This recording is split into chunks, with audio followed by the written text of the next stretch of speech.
the elections are conducted, we facilitate everything that is possible. On account of what transpired during the First Republic, where government was a referee in polls it contested, it is now only fair to say government has gone a long way in its democratization process. We may have our shortcomings, but we are doing our best, the President told the delegation. I think my colleagues should learn from what we are doing here. It was not my intention to go out to campaign, and also when I went out, all I have to tell them was to thank the people and tell them to avoid violence. Because it is easier to destroy than to build. And when you destroy, it takes you 100 years backwards before you can get to the level where we don't want to be going back and forth. We want to move forward from there. That elections, campaign period is not a time to intimidate people. Because if you intimidate me, I'll not vote for you, because where I vote, you will not be there. I went with my wife to vote, but we couldn't go together, because the law says we only go as an individual. In fact, when we came out, when I came out, and then my wife went to vote and came back, I said, did you vote? She said, yes. And then one of the journalists said, whom did she vote for? I said, well, I think she voted for me. Then the journalist said, how are you, sir? I said, I'm sorry, because she's my wife. I don't expect her. And I said, I don't expect her to vote for somebody's husband. Yes, and then they laughed. But what I want to assure you is that some of these constraints that were a result of financial constraints, they would have, if we had more resources like before, they would have taken care of a lot of these. With regards to the issue of youth and women empowerment, President Jammeh maintained this section of the population will continue to be catered for in terms of employment or in the provision of the necessary life skills for their survival. It was an open forum, with President Jammeh insisting there was no gray area as far as he is concerned, regardless of the issues at the heart of the discussion. The delegates took the invitation to speak their mind and to grant their approval for what they called one of the most transparent elections ever on the continent. Abdunjai, Grts. Highlights of the meeting will be aired tomorrow immediately after the 10 p.m. news. Well, you can follow that story and other Grts programs live on our website, and that's www.grts.gm. There you can also monitor Grts Radio live. Time now to take our first break. We'll be right back. Stay tuned in.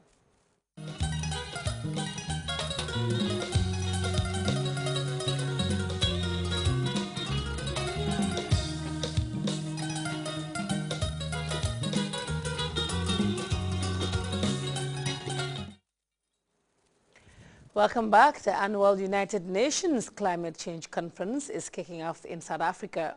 Delegates from around the world are in the city of Durban to work on a new deal to fight climate change. But all these agreements are not going away, with some nations at loggerheads over exactly a deal should be finalized. CNN's Robin Kerner has details of that story in this report. Such a crucial issue, Manita, because we can talk about frameworks and policies and all of that, but when it boils down to it, I mean, it's about the heating up of the world's atmosphere, and I think that is why it is so important, and people here know that. They know that they are dealing with a very critical issue. So there is a sense of goodwill, a sense that they want to try and achieve something, but what will that something be? Because we know that there will be no legally binding agreement, that the bedrock of climate change policy is the Kyoto Protocol. That expires next year, and that in all event is going to die. What comes after Kyoto is, of course, the big question. Is it sort of a mini Kyoto? Is it a whole different agreement? That is what is hopefully going to be thrashed out here, sort of the process of how to keep on talking about climate change in the years to come. Now, obviously, all sorts of parties and interest groups and lobby groups are all here trying to put their 2 cents in, and Oxfam had this to say about what they hope will be achieved in the next 2 weeks. Tensions between Afghanistan and Pakistan are at breaking point. That, according to a senior advisor to the Afghan president, Dr. Ashraf Ghani, a former finance minister, has told news networks his country is close to irreversible course towards conflict with Pakistan. CNN's Nick Patton-Wells spoke to Ghani in an interview. Rabbani, is the peace process dead? What we've done is to name the key issue. This is not, from an Afghan national perspective, an insurgency. It is a conflict fueled from the neighborhood.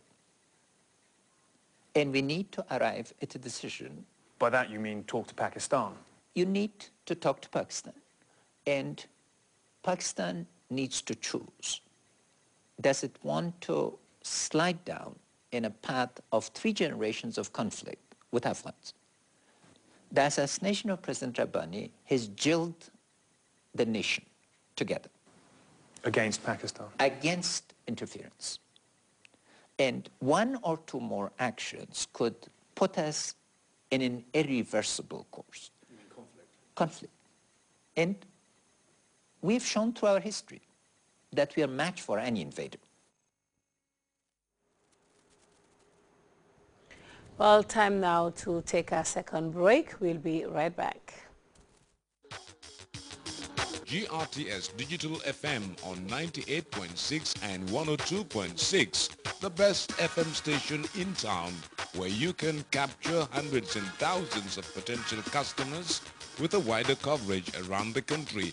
Advertise today and get your targeted customers. For more information, call 9933263, 9957255, or 4497331 and 9906445. GRTS Digital FM.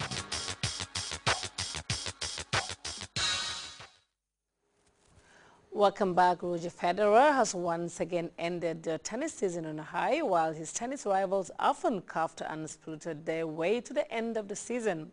The Swiss master finished in supreme form, winning the season's ending tour final for a record 6th time.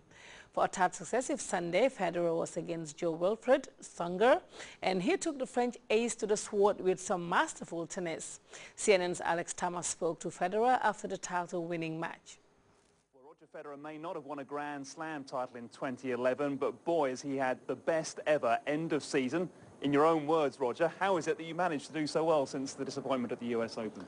Well, I think this is what champions are made of, is like when after a big loss is that you're able to come back and prove yourself that, you know, losses do happen and they're human, you know, and Novak's had an amazing year as a player of the year. Rafa, we know how strong he was again on clay, and so for me maybe there was not so much to win in a period where it was tough for me, and that I've been able to save best for last is amazing, and then to write history here in London now, winning my 6th World Tour final already, is a record which I'm very proud of course, and of course I'm exhausted now and I want to go on vacation, but I am looking forward to next year, because usually when I do finish strong, I also start strong again the following season, so I'm very happy at this very moment. Well, you say you're exhausted, and you're not the only one to mention tiredness, but you're showing them up, aren't you, those young boys?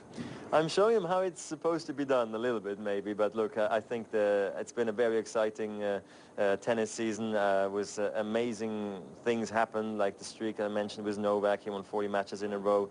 Rafa again winning the French Open. Murray had a great year, and then behind, I think at the London Masters now, we saw how strong actually 5, 6, 7 and 8 are as well, and even 9. So I think it's we're looking forward to a great season next year on the tour, and it's not going to get any easier, I know that, but it's nice to get these wins, and all I want to do now is sort of celebrate and party, because it's maybe something that never comes back again, and I've learned how to do that, and I'm sure we'll have a great time tonight. And 2012 is of course Olympic year as well. Does that make a difference? A little bit, yes. I mean, that's why I also did take some time off actually before fall, and in hope that I'm going to be more energized and more fresh when the Olympics come around next year. We're going to be as well prepared as we can be, actually, because we've had some tough Olympic games on the other side of the planet, whereas this time around we'll be playing at Wimbledon. We have 3 weeks off, and then there's Wimbledon again for us, because the London Olympics are held at Wimbledon for us. So it's a very special occasion for the top players, and for all of us to experience that in our lifetime is going to be fantastic. So I'm looking forward to it, playing sort of at my club, hopefully winning an Olympic gold. We'll see what happens, but I'm excited already. Yeah, we all know what a great record you have at the All England Club. There you are, Roger Federer, record winner of the Barclays ATP World Tour Finals. Back to you. And before we go, a reminder of our